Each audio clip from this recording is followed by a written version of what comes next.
je donne la parole à l'équipe d'encadrement du site Bichard. On peut les applaudir.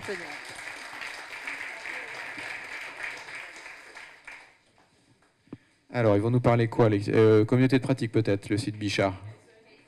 Kaizen. Attention, accrochez vos ceintures. Nous allons passer dans le monde du Kaizen.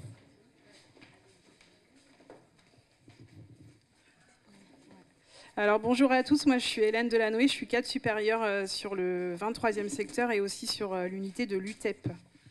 Audrey Marinier, cadre supérieur sur le G22. Florian Bedet, cadre de santé sur le G22. Alban Lao, cadre junior sur le G22. Et Laetitia Dunoé, cadre junior sur le G23. François Petit, cadre supérieur sur le G24. Et Fedora Padovani, cadre junior sur le G24.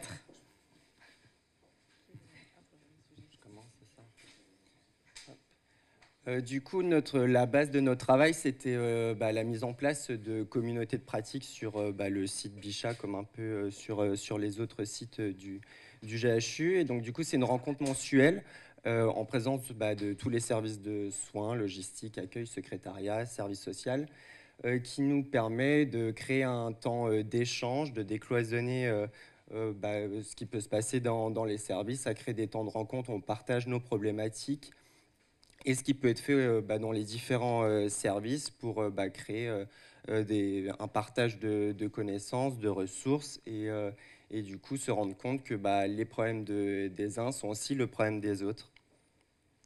Et du coup, à partir du mois de septembre, on a essayé de rechercher une problématique commune qu'on rencontrait tous à différents niveaux, que ce soit encore une fois les services de soins ou les services support. Et la première base de notre travail, on s'est rendu compte, c'est parti sur une sensation, en fait, qu'il y avait des non-conformités rapportées par le laboratoire sur les bilans sanguins réalisés. On a parlé de cette problématique. Tous les services avaient l'impression qu'on était sur une période où pas mal de non-conformités nous étaient remontées chaque jour.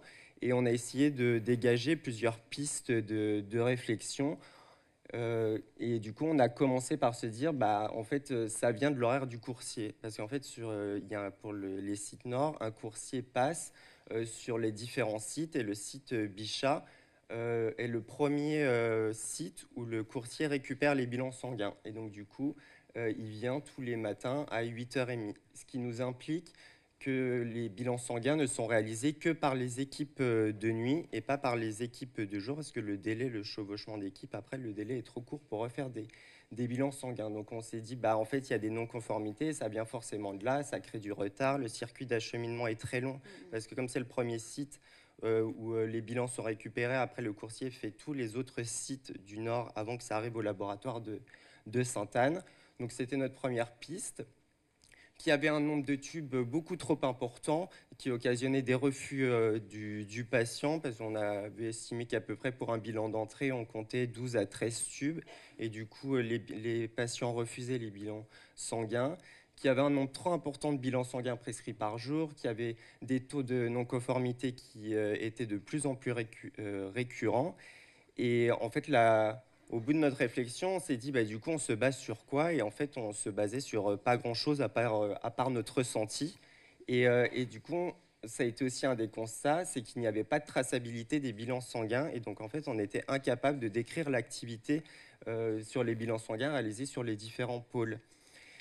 Et enfin, le dernier point, c'est qu'il y a une méthode de prescription des bilans sanguins qui est différente entre le nord et le sud du GHU, où les prescriptions médicales des bilans sanguins se font, nous, via le logiciel Cortex. Et en fait, quand la prescription médicale est imprimée, il y a une couleur de tube qui ne correspond plus maintenant à ce qui est attendu par le laboratoire et qui, du coup, pourrait potentiellement créer encore plus d'erreurs et, du coup, les non-conformités rapportées par le labo. Et le dernier point aussi, c'est l'accès au logiciel Viscali, qui nous permet en fait en fonction de ce qui est recherché, avoir la couleur des tubes, sauf qu'en fait, elle implique de noter à chaque fois ce qui est recherché pour avoir la couleur du tube. Et quand il y a une ligne de prescription de 20 lignes différentes, il faudrait taper les 20 éléments différents pour avoir la couleur des tubes. Et certains professionnels, notamment les professionnels intérimaires, peuvent avoir des difficultés à avoir accès à ce logiciel. Donc ça a été notre point de départ sur la mise en place du Kaizen. Alors du coup, on a décidé de mettre en place des tableaux de suivi dans les différentes unités. Donc on a commencer par se projeter dans ce tableau donc, qui recense à la fois la date. On avait besoin d'avoir une visibilité sur le nombre de bilans aussi qui étaient prescrits par jour et de savoir si on avait une cohérence entre le bilan prescrit et le bilan qui était fait, le nombre de bilans qui étaient faits. Et après, y associer en face de savoir si on avait une non-conformité ou pas liée au bilan.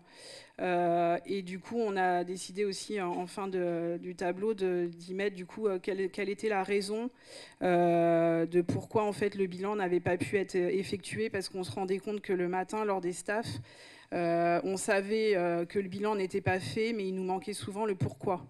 Et donc on avait besoin de savoir si c'était un refus du patient ou s'il y avait une autre raison, ou est-ce qu'il est difficile à prélever, ou est-ce qu'il était son état psychique n'était pas forcément compatible avec la réalisation du bilan. Ensuite, du coup, on a fait une deuxième feuille de traçabilité. Donc la première feuille que vous venez de voir, en fait, cette feuille-là, elle était gérée du coup par les cadres de jour des unités, et à chaque rencontre pour le suivi du Kaizen, on reprenait nos feuilles pour faire un état des lieux de ce suivi. Du coup, sur cette deuxième feuille, nous avons missionné les équipes de nuit du site Bichat. Donc, on a affiché ces feuilles de suivi dans les postes de soins, et on leur a demandé, du coup, après chaque bilan réalisé, de pouvoir tracer. Et donc, pareil, chaque semaine, on reprenait les feuilles pour voir un petit peu si ça pouvait nous apporter des nouveaux éléments. C'est-à-dire, est-ce qu'on avait bien la date de prescription qui correspondait à la date de prélèvement, si on n'avait pas, du coup, un délai entre la prescription du médecin et le moment où le patient allait être prélevé. Ça nous a permis aussi d'avoir une alerte sur le nombre de tubes, parce qu'on s'est rendu compte que nos patients, en tout cas sur le site de Bichat, quand on rentre en hospitalisation, on se fait quand même prélever 14 tubes. Voilà. Donc quand l'infirmière arrive au chevet du patient, alors qu'on voit que quand on va dans un labo de ville, en 2 tubes, on a tout notre prélèvement de prélevé. Et du coup, on continuait à savoir du coup quel était le motif de non-prélèvement. Voilà. Est-ce que quelqu'un d'autre veut... Je continue ? Voilà. Et donc ensuite, ça a été un tableau de suivi aussi qu'on a mis en place pendant une semaine. Et donc là, c'était vraiment pour faire un focus sur justement le nombre de tubes qu'on utilisait, avec quelle couleur, combien de tubes jaunes, combien de tubes violets, combien de tubes rouges. Voilà, pour nous permettre d'avoir vraiment le focus sur le nombre de tubes, pour voir éventuellement si la non-conformité était en lien aussi avec soit le nombre de tubes, soit la couleur du tube qui n'était pas bonne. Et voilà, c'était pour cette slide-là. Je reprends. Du coup, on s'est lancé un objectif ambitieux, c'était d'obtenir un taux de réalisation des bilans sanguins prescrits à 100% dans les 24 heures. Parce qu'en fait, on était presque, pour certains services, à 1 sur 2 réalisés par jour, et du coup, un nombre important de bilans sanguins qui n'étaient pas réalisés. Et donc, la première étape, comme on vient de l'expliquer, c'est d'avoir pu objectiver le problème, et du coup, d'assurer une traçabilité et se rendre compte de l'activité sur les différents services. Donc il y a eu la première étape avec le tableau de suivi pendant 2 mois que les cadres ont mis en place. Et ensuite, la feuille de traçabilité, elle a aussi permis à ce que les infirmiers se saisissent du sujet. Et progressivement, en fait, parce qu'au début, c'était un sujet très cadre, et progressivement, les infirmiers ont commencé à se saisir du sujet. Certains sont venus aussi pendant les Kaizen réalisés les vendredis. Les médecins ont commencé aussi à se saisir du sujet, à rapporter toutes les problématiques, et du coup, ça a aussi enrichi la réflexion, et ce qui nous permet, du coup, désormais on a pu réaliser du coup un 3 sur les... Donc avec du coup 3 actions qui avaient été mises en place, du coup une traçabilité pour rendre compte de l'activité, ensuite une traçabilité réalisée par les infirmiers où à partir de du mois de janvier, on est maintenant à 98% des bilans sanguins qui sont réalisés. Hop. Et du coup, la prochaine étape. Donc la prochaine étape, là, donc, on s'est attelé à l'aspect quantitatif. Et là, nous, maintenant, on souhaite orienter notre démarche sur l'aspect qualitatif. Déjà, en réinterrogeant en fait, le circuit du coursier qui ne répond absolument pas aux organisations de soins. Le premier passage, comme on a dit, c'est 8h30, ce qui fait reposer l'intégralité des prélèvements sur l'équipe de nuit et sur une courte durée parce que les patients sont réveillés à partir de 7h et les équipes de nuit finissent à 7h45. Et le deuxième passage, c'est 14h. Et là, pour le coup, ça ne répond pas aux besoins du service parce que les résultats sont à peine consultés par les médecins qui ne peuvent pas non plus réajuster leurs prescriptions et répondre aussi à l'urgence des bilans. Donc, alors qu'on sait que dans d'autres sites du Nord, les passages sont vers 16h, 16h30, ce qui correspond un peu plus à l'activité du service. Et on souhaite également agir sur le nombre de tubes prélevés parce que là, c'est quand même très important. Et du coup, le site Bichat va être le premier site Nord à ne plus utiliser la prescription via Cortex et à utiliser les bons du laboratoire, comme sur le site de Sainte-Anne. Du coup, d'aller rencontrer nos collègues du laboratoire parce que tout ce travail, nous sommes du coup dans les unités d'hospitalisation, mais du coup, le patient, quand il est prélevé, ensuite le tube, il est acheminé, il arrive jusqu'au laboratoire, et donc on ne pouvait pas faire ce Kaizen sans aller à la rencontre de nos collègues pour aussi voilà, se communiquer ensemble, de voir comment vous fonctionnez, de voir qu'est-ce qui fait que voilà, on a une non-conformité, voilà, vraiment de comprendre et du coup de pouvoir améliorer nos pratiques.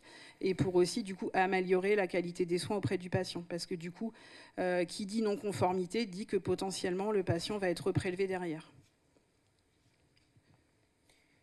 Et du coup, en fait, la réalisation de ce travail nous a permis aussi de se rendre compte que ce qu'on identifiait comme juste une problématique de laboratoire, en fait, elle est en grande partie due à nos façons de faire et qu'en remettant en place de la traçabilité et en remettant tout le monde sur le sujet, finalement, là, on arrive à quasiment avoir 100% de bilan conforme. C'est pour ça qu'on va s'intéresser maintenant à développer plus l'aspect qualitatif. C'est vrai que ça, c'était très...